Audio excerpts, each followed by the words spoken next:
The scarlet dress was what sealed her fate, though Lily Sawyer had worn it for survival, not scandal. She stood outside the small clapboard church in El Dorado Canyon, Nevada, on that blistering August morning in 1876, her worn carpetbag clutched in one hand and her last shred of hope fraying like the hem of that infamous dress. The townspeople streamed past her without meeting her eyes, their Sunday best rustling with righteousness, and she knew before Reverend Patterson even emerged from the church that he would turn her away. "Miss Sawyer." The Reverend's voice was tight, his face pinched. "I have spoken with the ladies of the congregation." Lily lifted her chin, though her stomach churned. She had walked 3 miles in the desert heat to reach this town, her feet blistered and her throat parched. The mining camp where she had worked as a saloon girl for the past year had been raided by territorial marshals 2 weeks ago, and she had fled with nothing but the clothes on her back and the few dollars she had sewn into her petticoat. "I am looking for honest work, Reverend," she said quietly. "I can cook, clean, mend. I can read and write. I taught school back in Missouri before you chose a different path." His interruption was sharp as a slap. "Mrs. Henderson saw you arrive yesterday. She recognized you from Silver Springs. Said you worked in a saloon there, entertaining men." The heat rose in Lily's cheeks, but she would not lie. "I served drinks and sang, nothing more. But yes, I worked in a saloon because it was the only work available after my father died and left me with his debts. The church cannot help a woman of your reputation." Reverend Patterson stepped back as if her very presence might contaminate him. "No respectable family will employ you. No preacher will marry you to a decent man. My advice is to move on to California. Perhaps in San Francisco, among other lost souls, you might find your place." Lily's fingers tightened on her bag. "I have $4 to my name, Reverend. That will not get me to California. I am asking for a chance to prove myself. One chance, I am sorry." He did not sound sorry at all. "Good day, Miss Sawyer." The door clicked shut, and Lily stood alone in the dust, the sun hammering down on her head. Around her, El Dorado Canyon sprawled in the rocky valley, a hodgepodge of mining operations and rough wooden buildings clinging to existence in the harsh Nevada desert. The Colorado River glinted in the distance, a ribbon of life in the parched landscape. She had hoped this town, smaller and perhaps more forgiving than the others, might offer her a fresh start. She had been wrong. Lily turned away from the church, blinking back the tears that threatened to spill. She would not cry. She had not cried when her father drank himself to death, nor when the banker seized their little house in payment for his gambling debts, nor when she had been forced to take work in the Silver Springs saloon. She would not cry now. Heard what he said. The voice was deep, rough as gravel in a mountain stream. Lily spun around and found herself looking way up at the largest man she had ever seen. He stood at least 6.5 feet tall, with shoulders that seemed wide enough to block out the sun. His hair was dark brown, touching his shoulders in thick waves that looked like they had been trimmed with a hunting knife. His face was weathered and tanned, with a strong jaw shadowed by stubble and eyes the color of storm clouds. He wore buckskin trousers and a simple cotton shirt that stretched across a chest roped with muscle. A knife hung at his belt, and he carried himself with the easy confidence of a man who had nothing to prove and nothing to fear. "Were you eavesdropping?" Lily asked, more sharply than she intended. Embarrassment made her defensive. "Was standing right there." He nodded toward a hitching post 20 feet away, where a massive bay horse waited patiently. "Came down from the mountains for supplies." Could not help but hear. Lily studied him warily. Mountain men had a reputation that matched saloon girls, dangerous, uncivilized, living outside the bounds of decent society. "I suppose you think it's amusing, think it is wrong." He shifted his weight, and she noticed he moved with surprising grace for such a large man. Man who calls himself a preacher should show mercy, not judgment. Something in his tone, quiet conviction rather than empty flattery, made Lily's defenses crack slightly. "Well, he is not the first to turn me away, and he will not be the last. Good day, sir." She started to walk past him, though she had no idea where she was going. Perhaps she could find work at one of the mines, washing clothes or cooking for the workers. Perhaps she would starve. At this point, both seemed equally likely. "Wait." His hand caught her arm gently but firmly. When she looked up startled, he released her immediately. "Name is Brock Anderson. Got a cabin up in the mountains about 15 miles north. Been living alone for 5 years, trapping and hunting, could use help." Lily stared at him. "You want to hire me? Need someone who can cook and mend. I can read and write well enough so I do not need help with that. But my cooking tastes like boot leather. and my clothes are more patches than original cloth." He gestured at his shirt, which did indeed show signs of clumsy repairs. "Would pay fair wages, $30 a month, plus room and board." $30 was more than generous. Most women earned half that for domestic work. Lily's suspicion flared immediately. And what else would you expect in exchange for such generosity? Brock's storm-gray eyes met hers steadily. "Expect you to cook 3 meals a day, keep the cabin clean, and mend what needs mending. That is all. You would have your own room with a door that locks from the inside. I give you my word as a man of honor, I would not touch you without your permission." The word of a mountain man. Lily heard the skepticism voice. The word of Brock Anderson, who was raised by a good mother and 2 older sisters who taught me to respect women. His jaw tightened slightly. "I know you have no reason to trust me, but you have no other options, and I am offering you honest work. You can try it for 1 month. If at any time you feel unsafe or want to leave, I will bring you back to town and pay you for the time you worked." No questions asked. Lily looked into his face, searching for signs of deception. She had become skilled at reading men during her time in the saloon, knowing when they were lying, when they were dangerous, when they were simply lonely. Brock Anderson's expression was open, patient. He did not leer or look at her with the hunger she had grown accustomed to seeing. He simply waited, as if her answer mattered, but her rejection would not wound him. "Why?" she asked finally. "You could hire anyone. Why offer this to a woman with a ruined reputation? Because the Reverend was wrong to turn you away. Because you deserve a chance." He glanced toward the church, then back at her. "And because I know what it is like to be judged for things beyond your control." There was a story there, Lily sensed, but this was not the time to ask. The sun was climbing higher and the heat was becoming oppressive. She had $4, no prospects, and nowhere to go. This stranger was offering her a lifeline, and she had no choice but to grab it. 1 month, she said, "and if you break your word about the locked door, I will use that knife at your belt to make you regret it." For the first time, Brock smiled a slow, genuine smile that transformed his weathered face. "Fair enough, my horse can carry us both. We should leave soon before the heat gets worse." Within minutes, Lily found herself seated behind Brock on his enormous bay horse, her carpetbag secured to the saddle. She had to wrap her arms around his waist to keep her balance, and she was startled by the solid wall of muscle beneath her hands. This was not a man softened by town living. This was someone forged by the wilderness. Hard and strong and utterly unlike anyone she had ever known, they rode north out of El Dorado Canyon, following a trail that wound through rocky terrain dotted with creosote bushes and Joshua trees. The heat was brutal, but Brock stopped twice to let her drink from his canteen, and he kept the horse to a steady pace that did not jar her too badly. He did not try to make conversation, for which Lily was grateful. She was too exhausted and overwhelmed to make small talk. As they climbed higher into the mountains, the landscape changed. Pinyon pines and juniper trees appeared, offering patches of shade. The air grew slightly cooler. Lily caught glimpses of the Colorado River far below, winding through the canyon like a brown snake. Hawks circled overhead, and once she saw a small herd of bighorn sheep watching them from a rocky outcrop.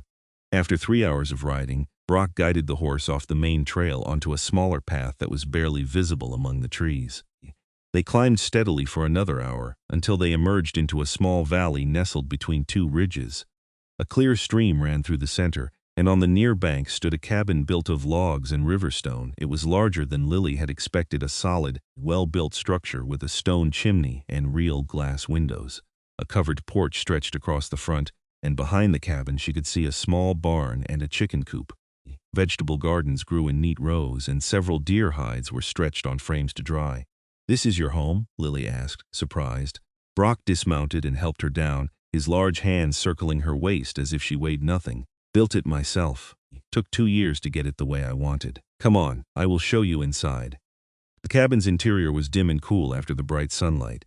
As Lily's eyes adjusted, she saw a large main room with a stone fireplace, sturdy wooden table and chairs, and shelves lined with supplies. A ladder led to a loft above, and 2 doors opened off the main room. Everything was clean but cluttered with the belongings of a man living alone, furs piled in corners, traps hanging on walls, books stacked on the table. "That door is my room," Brock said, pointing to the left. "This one will be yours." He opened the right-hand door, revealing a small but comfortable room with a real bed frame, a wool mattress, and a trunk for storage. A small window looked out over the stream, and most importantly, Lily saw, there was a sturdy bolt on the inside of the door. It is not fancy, Brock said, sounding almost apologetic. But it is warm in winter and the roof does not leak. Lily set down her carpet bag and turned to face him. It is more than I expected. Thank you, Mr. Anderson. Brock, he corrected. No need for formality out here. You hungry? I have jerked meat and some old biscuits, though I warn you, my biscuits could be used as building materials. Despite everything, the fear, the uncertainty, the strangeness of her situation, Lily felt a smile tug at her lips. Why don't you show me your kitchen supplies and I will make us a proper meal? The relief on his face was almost comical. Best words I have heard in months. The kitchen area was primitive but functional. Lily found flour, salt, lard, dried beans, and some precious eggs from the chickens. Within an hour, she had biscuits baking in the Dutch oven and beans simmering over the fire. Brock watched her work with open admiration, staying out of her way but ready to help when she needed something from a high shelf. Where did you learn to cook like that? He asked as she deftly shaped the biscuit dough. My mother before she died when I was 12. After that, it was just my father and me. I took care of the house. Lily's hands moved automatically, the familiar motion soothing. What about you?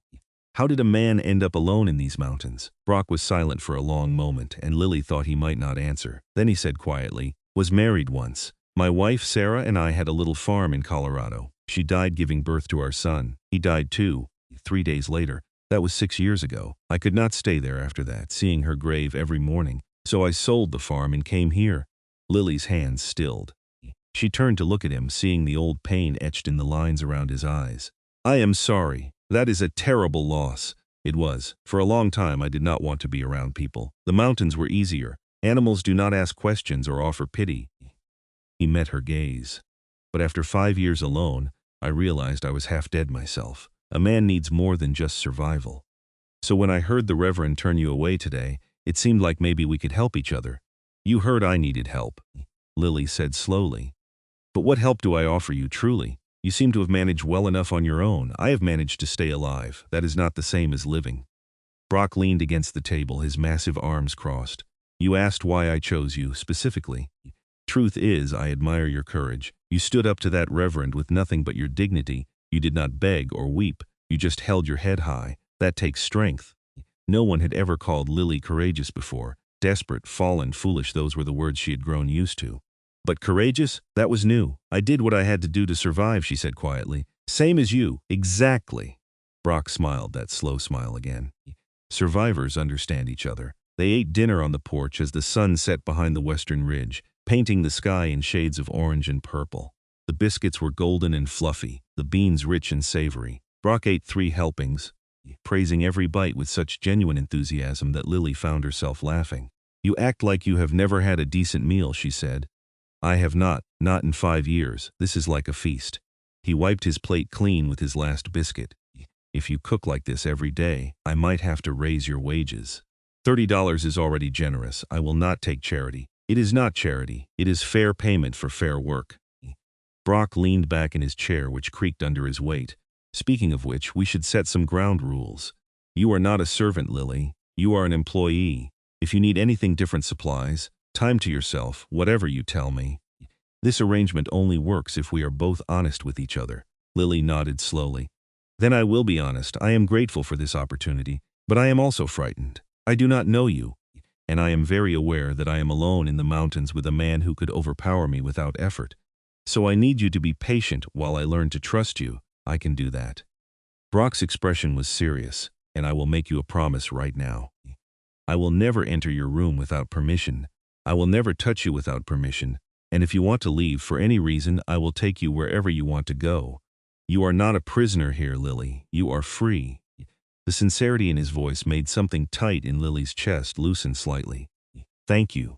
They sat in comfortable silence as darkness fell, and stars began to emerge in the vast Nevada sky. Somewhere in the distance, a coyote howled, and the stream burbled peacefully over its rocky bed. For the first time in months, Lily felt something almost like peace. The next few weeks fell into a rhythm that surprised Lily with its ease. She woke each morning to the sound of Brock chopping wood or tending the animals, and she would start breakfast while he worked. They ate together, speaking little but comfortably. Then Brock would head out to check his trap lines or hunt while Lily cleaned the cabin, tended the vegetable garden, and prepared meals. In the evenings, they would eat dinner on the porch, and sometimes talk about small things, the weather, the animals, the state of the supplies. Brock was unfailingly respectful, always knocking before entering the main room if her door was closed, always asking before he moved her things or changed routines. He brought her small gifts from his hunt's turkey feathers she could use for dusting, a pretty rock he found by the river, wildflowers that he left on the porch railing without comment. Gradually, Lily's fear faded. She began to see Brock not as a potential threat but as a man of genuine honor. He kept every promise he made. He never looked at her with lust or expectation, only with a quiet respect that was entirely new in her experience. And slowly, carefully, she began to trust him. One evening in early September, after they had finished dinner, Brock cleared his throat. "There is a trading post about 20 miles west. I need to go there tomorrow to sell some furs and buy supplies. Thought you might want to come along. You could pick out whatever you need, fabric for new dresses, personal items, whatever you want." Lily hesitated. The thought of going back into town facing people's judgment made her stomach clench. "I do not know if that is a good idea. The trading post is not like El Dorado Canyon. The owner, Sam Briggs, does not care about anyone's past. He just wants to do business, and I would be with you the whole time." Brock's eyes were kind. "But if you would rather stay here, that is fine too. Just thought you might be getting tired of being alone with only me for company." "You are not bad company," Lily said, and realized she meant it. "All right, I will go." The next morning they set out early, riding Brock's horse through the cool mountain air. The trading post turned out to be a large log building sitting at a crossroads, with corrals and a small stable behind it. A weathered sign proclaimed it, "Briggs Trading Post, fair prices, no questions." Sam Briggs was a grizzled man in his 60s with a wooden leg and a shrewd but honest face. He greeted Brock warmly and gave Lily a polite nod, asking no questions about who she was or why she was with Brock. While Brock conducted his business, selling furs and buying ammunition and other supplies, Lily wandered through the store's surprisingly diverse inventory. She found fabric, simple cotton prints that would make practical dresses, and thread and needles. She selected a few personal items, carefully choosing only what she truly needed, mindful of not taking advantage of Brock's generosity. When she brought her selections to the counter, Brock was already there, and he added them to his purchases without comment. "You need anything else?" he asked. "Briggs has books in the back. I remember you said you liked to read." Lily had not held a new book in years. The temptation was overwhelming. "I do, but come on." Brock was already leading her to a corner where wooden crates held an assortment of books. "Pick a few. Long winter is coming, and we will want something to pass the evenings." She selected 3 books, a novel by Charles Dickens, a collection of poetry, and a practical guide to medicinal plants. Brock added them to his pile along with 2 books for himself, adventure stories that made Lily smile at the contrast between the rough mountain man and his taste for romantic adventure tales. As they loaded their purchases onto the horse, a woman's voice called out, "Brock Anderson, is that really you?" They turned to see a stout woman in her 50s approaching, her face lit with delight. She wore a simple calico dress and a bonnet, and her eyes were warm. "Mrs. Patterson," Brock said, and Lily heard genuine affection in his voice. "Been a long time. 2 years at least. You never come down from those mountains." The woman hugged Brock, barely reaching his chest, then turned curious eyes to Lily. "And who is this?" "This is Lily Sawyer. She is working for me, managing my household." Brock's voice was calm and matter-of-fact. "Lily, this is Mrs. Martha Patterson. Her husband runs the freight business out of El Dorado Canyon." Lily's stomach dropped. Patterson. The same last name as the Reverend who had turned her away. She waited for the condemnation, the cold dismissal. But Martha Patterson just smiled warmly and extended her hand. "Pleased to meet you, dear. It is about time Brock got some help up there. I have been telling him for years that living alone is not healthy for a man." Lily shook her hand, confused. "Thank you, madam." "My husband's cousin is the Reverend in El Dorado," Martha continued, and Lily's heart sank. "Pompous fool, if you ask me. My Henry says his cousin has more judgment than charity, which is exactly backwards for a man of God." She patted Lily's hand. "Whatever brought you to work for Brock, I am sure you have your reasons, and they are none of my business. I am just glad he has someone to look after him." The casual kindness, so unexpected, made Lily's eyes sting. "That is very kind of you." "Not kind, just sensible. Now you two take care. Brock, you bring Lily to our house for dinner next time you come down. I will cook you a proper meal." As they rode away, Lily was silent, processing the encounter. Finally, she said, "She was nice. Martha is good people, her husband too. Not everyone is like the Reverend." Brock glanced back at her. There are still decent folks in the world, Lily. You just have to find them, or have them find you, she said softly. September turned to October, and the aspens on the mountainsides blazed gold and orange. Lily settled into her new life with a contentment she had never expected. The work was hard but satisfying, and she took pride in the way the cabin became truly comfortable under her care. She sewed new curtains for the windows, organized Brock's chaotic shelves, and planted a small herb garden near the kitchen door. Brock, for his part, seemed to come alive with her presence. He talked more, smiled more, and took obvious pleasure in small domestic comforts like coming home to a warm meal and a tidy house. He taught her to fish in the stream and showed her which plants were edible and which were poisonous. In the evenings, they began reading aloud to each other, taking turns with the books they had bought. Lily tried not to notice how her heart lifted when she heard Brock's footsteps on the porch. She tried not to dwell on how safe she felt with him nearby, or how she had started watching for him to return from his hunts. She told herself it was just gratitude, just the natural result of living in close quarters with someone kind, but she knew she was lying to herself. One chilly October evening, as they sat by the fire reading, Brock suddenly closed his book and said, "Can I ask you something personal?" Lily looked up from her poetry collection. "All right," the Reverend said. "You worked in a saloon. You said you served drinks and sang. Was that the truth, or were you just trying to make it sound better?" Lily's first instinct was to be offended, but Brock's expression held only genuine curiosity, no judgment. She set down her book. "It was the truth. I served drinks. I sang. I sometimes played piano. Men would buy me drinks and I would sit with them and talk. But I never went upstairs with anyone, Brock. I was not a prostitute."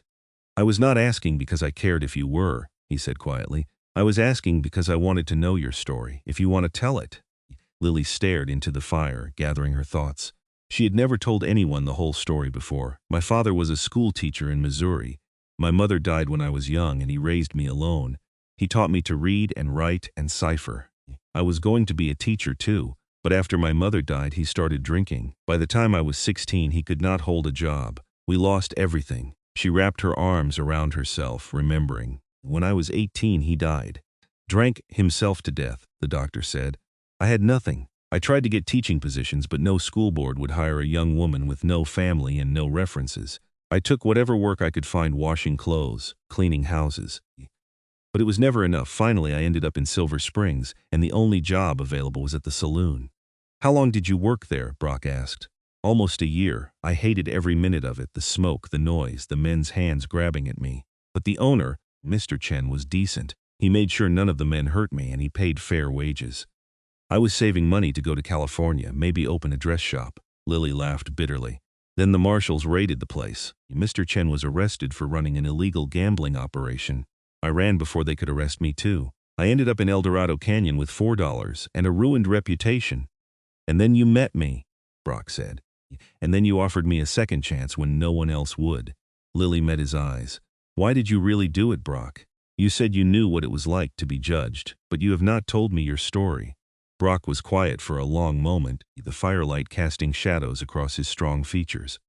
"After Sarah and the baby died, I was not in my right mind for a while. I drank, got into fights, said things I should not have said. My family tried to help, but I pushed them away. Finally, my father told me I was not welcome in his house until I got myself sorted out. He rubbed his hand over his face. That was when I came here, built this cabin, lived alone, sobered up. After a few years, I went back to Colorado to make amends. My father had died while I was gone. My sisters forgave me, but I could see in their eyes that they were wary. I was the brother who had fallen apart, who could not be relied on. I had judged myself as worthless, and so they did too." "That must have been painful," Lily said softly. "It was, but it taught me something. We are more than our worst moments, more than our biggest mistakes." Brock leaned forward, his elbows on his knees. "When I saw you standing outside that church, I saw someone who was being judged for doing what she had to do to survive, just like I did what I had to do to survive my grief. And I thought, maybe we both deserve better than that judgment." Lily felt tears slip down her cheeks. "Thank you for seeing me that way. It is easy to see clearly when you have been in the dark yourself."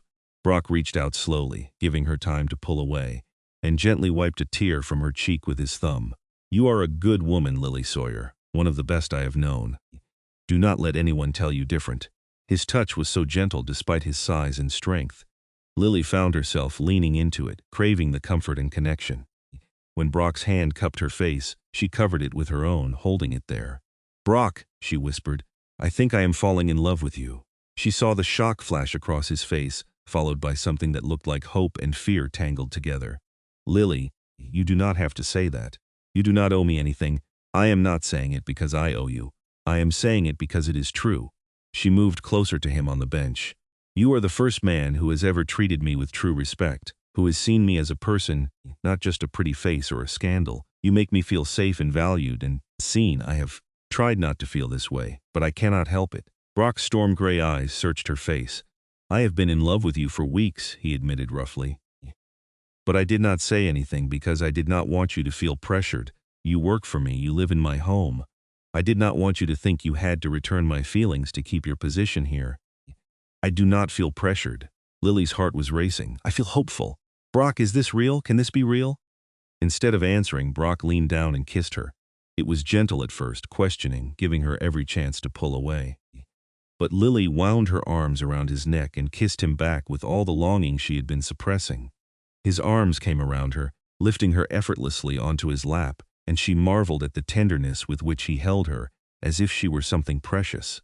When they finally broke apart, both breathing hard, Brock rested his forehead against hers. "This is real," he said. "At least it is for me. Lily, I know we have not known each other long, but I cannot imagine my life without you anymore. You have brought light back into my world." "You saved my life," Lily said, running her fingers through his long hair. "And now you are giving me a reason to truly live it." They sat together by the fire, wrapped in each other's arms, and Lily felt a happiness so complete it was almost frightening. She had spent so long believing she was unworthy of love, damaged beyond repair. But Brock saw her clearly, all her flaws and her strength, and loved her anyway. The next morning, Lily woke to find a folded piece of paper slipped under her door. She opened it to find Brock's careful handwriting. "Good morning. I am heading out to check the north trap line. We'll be back by evening. There is fresh coffee on the hearth and eggs from the chickens. I love you." But Lily pressed the note to her chest, smiling like a fool. She had never received a love letter before. The simple words meant everything. Over the following weeks, their relationship deepened.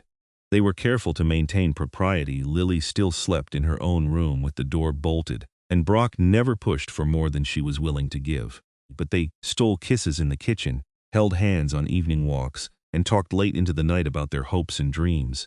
In late October, as the first snow dusted the high peaks, Brock came home from hunting with a troubled expression. Lily was making stew, and she looked up from stirring the pot to find him standing in the doorway, watching her with an intensity that made her pulse quicken. "What is wrong?" she asked. Brock set down his rifle and crossed to her.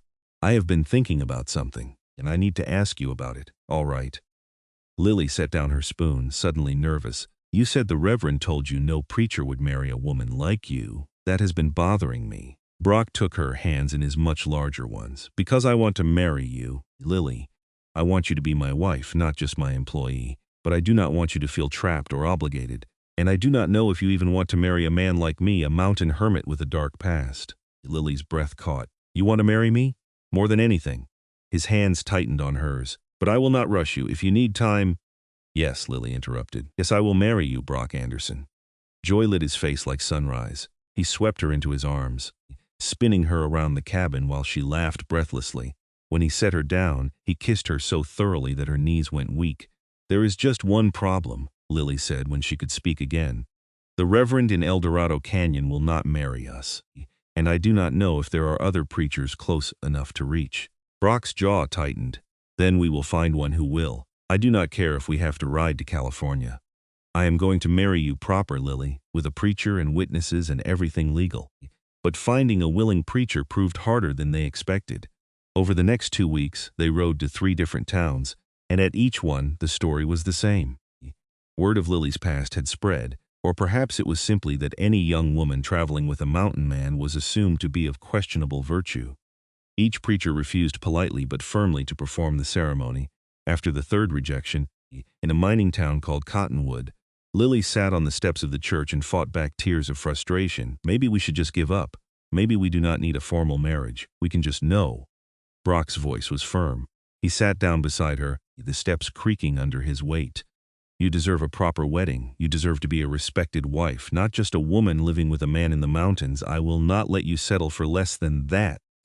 "But how?" Lily gestured helplessly. "No preacher will marry us." Brock was silent for a long moment, his brow furrowed in thought. Then his expression cleared. "You are right. No preacher will marry us, so I will marry you myself." Lily blinked. "What?"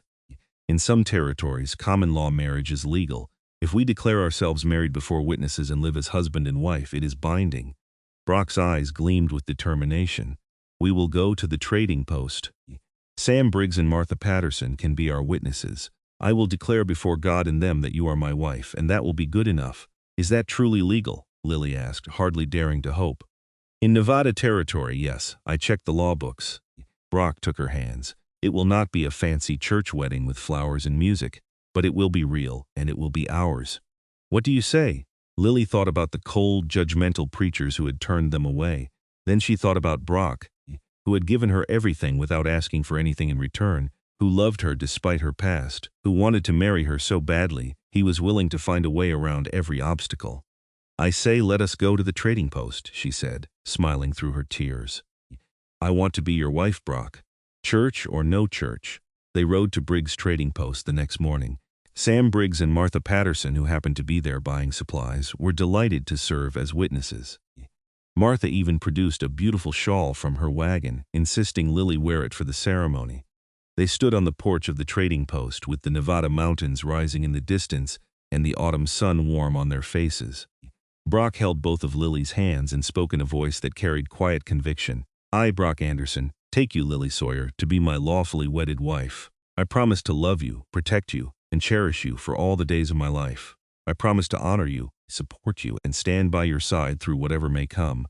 Before God and these witnesses, I claim you as my wife."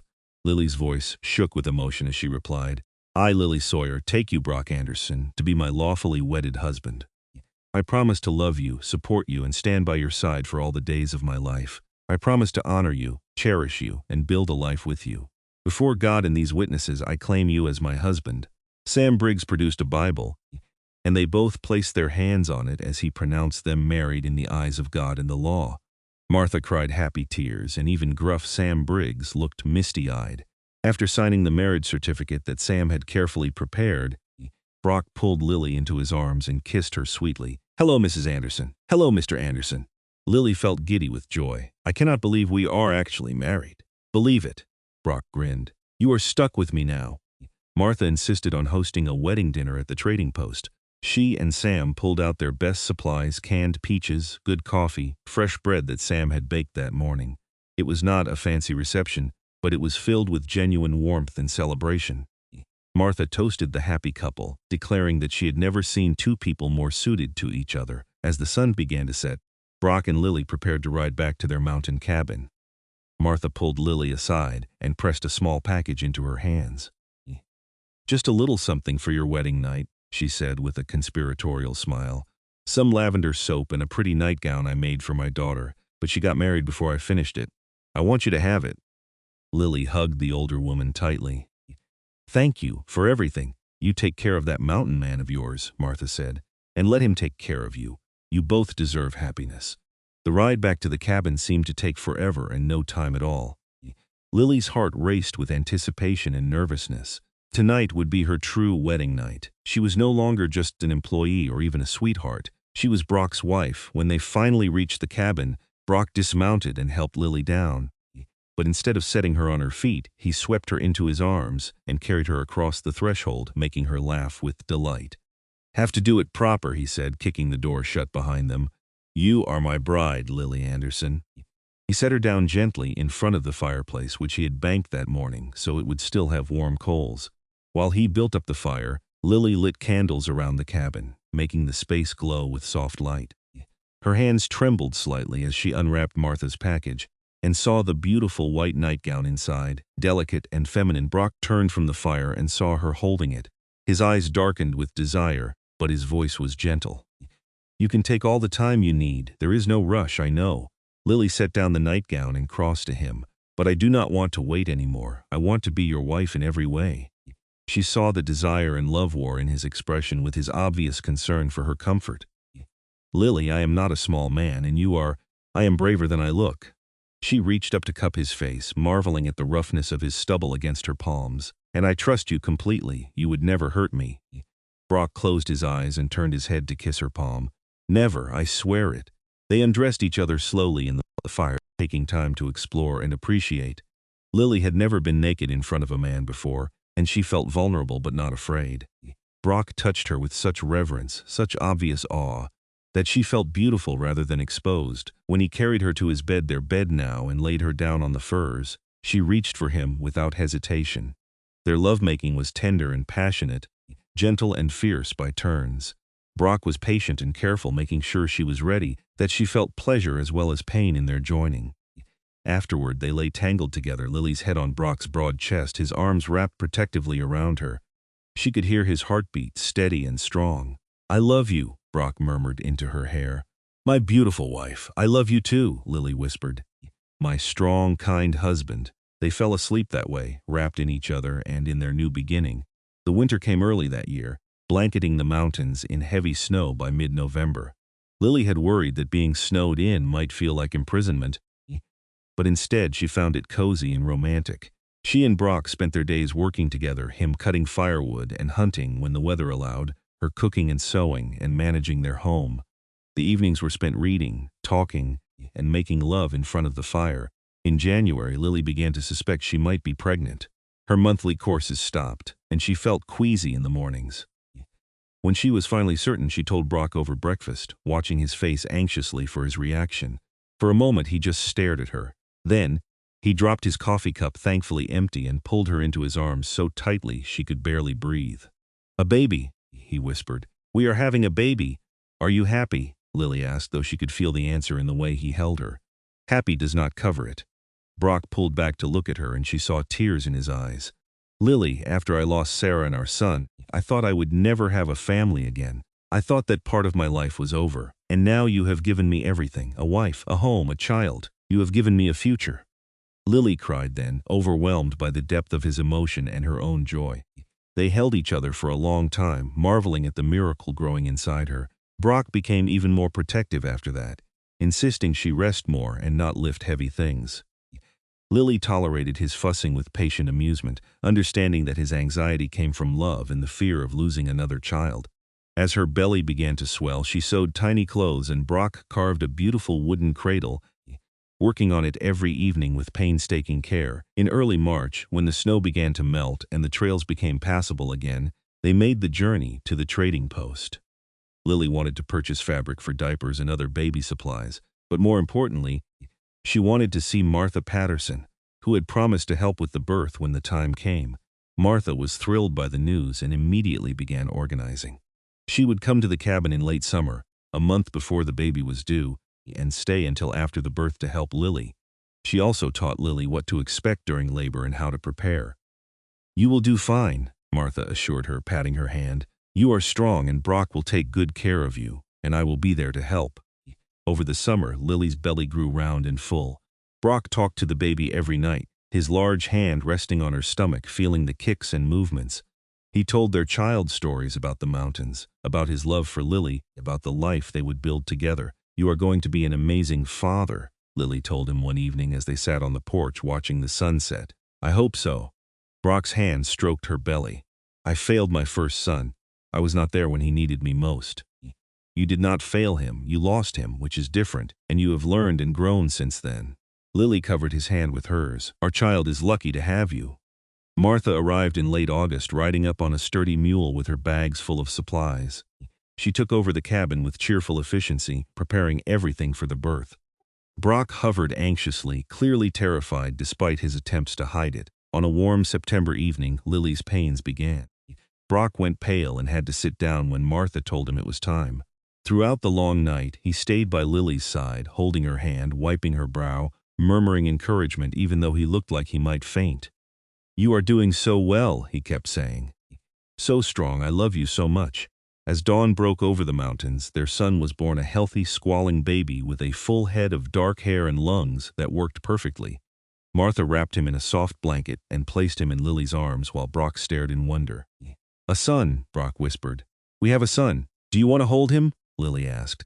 Brock's hands shook as he took the baby, cradling the tiny body against his massive chest with incredible gentleness. Tears streamed down his face as he looked at his son. "Hello, little one," he said softly. "I am your papa, and I promise I will always be here for you. I will protect you and love you and teach you to be a good man. You are so loved, little one. So very loved." Lily watched her husband fall in love with their child, and her heart felt so full she thought it might burst. This was her family. This was her home. She had gone from being a woman no one would help to being a wife and mother, loved and cherished. They named their son Benjamin after Brock's father. He was a healthy, happy baby who seemed to love the mountain life from the start. Brock was a devoted father, never complaining about sleepless nights or dirty diapers. He would walk the floor with Benjamin for hours, singing to him in his deep voice, telling him stories. Martha stayed for 2 weeks after the birth, helping Lily recover and learn to care for the baby. Before she left, she pulled Lily aside. "I am so proud of you," she said. "Look at what you have built here. A year ago you had nothing, now you have everything that matters." "I owe it all to Brock," Lily said. "He saved me." "You saved each other," Martha corrected. "That is what love does. Now you enjoy that beautiful baby and that good man you hear." As Benjamin grew from a baby into a toddler, Lily marveled at how much her life had changed. The cabin rang with childish laughter. Brock taught Benjamin to fish and track animals. Lily taught him letters and numbers. They were a family in every sense of the word. When Benjamin was 2, Lily discovered she was pregnant again. This time it was a girl, whom they named Sarah after Brock's first wife. Brock cried when Lily suggested the name. Touched beyond words that she would honor his past that way, Sarah was followed 2 years later by another boy, whom they named Thomas. Their cabin became too small, so Brock built an addition, creating more bedrooms and a larger main room. The vegetable garden expanded. The chicken coop grew. Their life grew. Lily sometimes thought about the reverend who had turned her away, and she wondered what he would think if he could see her now.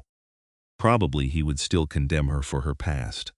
But his condemnation no longer had power over her. She knew her worth now.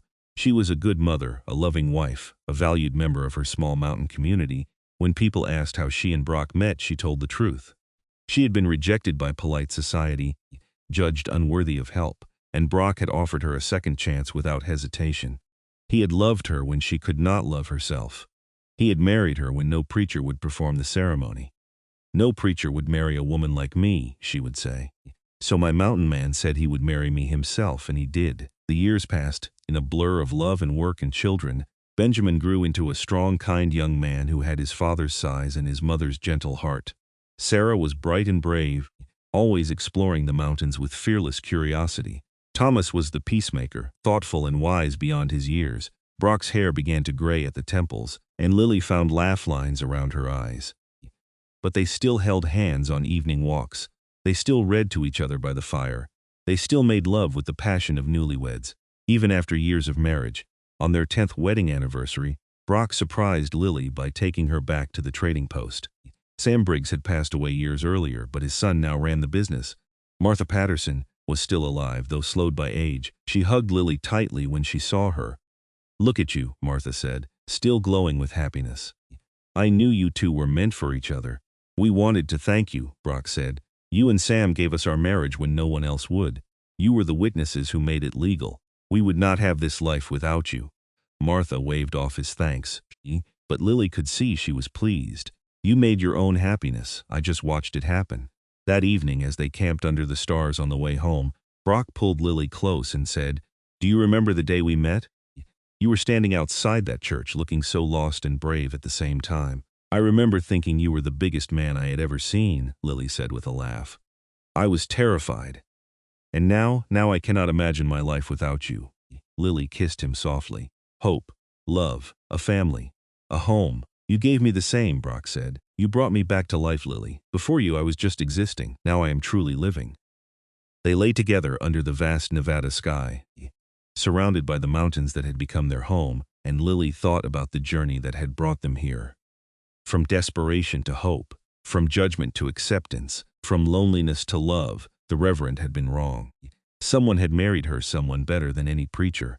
A mountain man with a big heart and strong hands had looked past her mistakes and seen her worth. He had married her himself, with no church and no ceremony beyond simple vows spoken before witnesses. And that marriage, forged in the wilderness by two broken people who had found healing in each other, had proven stronger than any traditional union. It had grown into a family, a life, a legacy. Years later, when Lily was an old woman with silver hair and grandchildren playing at her feet, she would tell them the story of how she and their grandfather met. She would tell them about the day she stood rejected outside a church, about the mountain man who offered her a second chance, about the vows they spoke at a trading post. "The world said I was not worthy," she would say, "but your grandfather saw my worth when I could not see it myself. He loved me when I was unloved. He married me when I was unmarriageable, and that love changed everything." Benjamin, grown now with children of his own, would sometimes ask his father, "Did you ever regret marrying Mother the way you did, without a proper church wedding?" And Brock, his hair white but his eyes still that same stormy gray, would shake his head. "Not for 1 second. That wedding was more real than any fancy church ceremony could have been. We made our vows to each other before God and witnesses, and we meant every word. That is what matters. Not the building or the preacher, but the commitment and the love." On their 50th wedding anniversary, their children threw them a party at the cabin, which had grown over the years into a sprawling homestead. The whole mountain community came, neighbors from miles around, friends they had made over decades. 3 generations of family. Martha Patterson's granddaughter was there, carrying on the tradition of friendship their grandmother had started. She presented Lily with a gift, the shawl Martha had given her to wear for her wedding, carefully preserved all these years. "Grandmother wanted you to have this back," she said. "She kept it safe, hoping you would wear it again on your anniversary." Lily wrapped the shawl around her shoulders, tears streaming down her weathered face. Brock came to stand beside her, still tall and strong despite his age, and wrapped his arm around her waist. 50 years, he said quietly, so only she could hear. "Best decision I ever made, marrying you myself that day. Best decision I ever made saying yes," Lily replied. They renewed their vows that day, not because anyone questioned the validity of their marriage, but because they wanted to reaffirm what they had built together. This time, a traveling preacher happened to be visiting the area, and he was honored to officiate. But Lily and Brock made sure to tell him their story first, how they had been rejected, how they had married themselves, how their love had created a life more beautiful than either of them could have imagined. The preacher, a young man with kind eyes, listened to their tale and then said, "Your marriage has always been valid in the eyes of God. Love like yours needs no official blessing, though I am happy to provide one. You two are an example of what marriage should be: commitment, partnership, unwavering love." As the sun set over the mountains that had been their home for 50 years, Lily and Brock stood hand in hand, surrounded by the family and community they had built, and spoke the same vows they had spoken half a century earlier. Their voices were older, rougher, but no less sincere. "I take you as my spouse, to love and cherish for all the days of my life." The words echoed across the valley, carried on the evening breeze, a testament to enduring love and second chances. That night, after all the guests had gone home and the cabin was quiet, Lily and Brock sat on their porch as they had done thousands of times before. The stars blazed overhead, and the familiar sounds of the mountain night surrounded them: wind in the pines, the distant call of an owl, the babble of the stream. "Do you know what I am most grateful for?" Lily asked, her head resting on Brock's shoulder. "What is that?" "That the Reverend turned me away that day. If he had helped me, I might have ended up as a servant in some household, living a safe but lonely life. I never would have met you. We never would have had this." Brock kissed the top of her head. "I am grateful, too, for your courage in accepting my offer, for your willingness to trust a strange mountain man, for every day since then." They sat in comfortable silence, two souls who had found each other against all odds, who had built a life on love and determination. The world had said they were not good enough, she was too damaged, he was too isolated. But they had proven the world wrong. Their marriage, born of necessity and grown in love, had become legendary in the mountains. People told their story as an example of how love could triumph over judgment, how second chances could lead to extraordinary lives. Young couples would come to visit them, seeking advice, and Brock and Lily always told them the same thing: love is not about perfection. It is about seeing someone clearly, flaws and all, and choosing them anyway. It is about building something together, even when the world says you cannot. It is about never giving up on each other, no matter what. Lily lived to be 78 years old, Brock to 82. They died within 6 months of each other, unable to bear being apart even at the end. They were buried on a hillside overlooking their cabin, under a pine tree they had planted together their first year of marriage. Their children, grandchildren, and great-grandchildren gathered to mourn and celebrate them. Stories were told of their legendary love, their unwavering partnership, the life they had carved out of wilderness and hope. Benjamin, now an old man himself, stood at their graves and told his own grandchildren, "Your great-grandmother was told she was not worthy of love or respect. Your great-grandfather was a broken man living alone in the mountains. But they found each other, and they built something beautiful. They proved that love is stronger than judgment, that second chances can change everything, that two imperfect people can create a perfect partnership." He pointed to the gravestone, where Brock and Lily's names were carved along with a simple inscription. "Here lie Brock and Lily Anderson. He married her when no one else would. She loved him back to life. Together they built a legacy of love." The story of the mountain man and the woman no preacher would marry became part of the folklore of the Nevada mountains.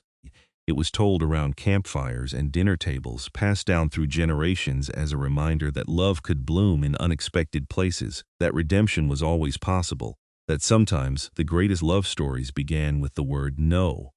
Because when the Reverend said no, when society said no, when the world said these two broken people could not build something beautiful together, they had simply said yes to each other. And that yes had been enough. It had been more than enough. It had been everything.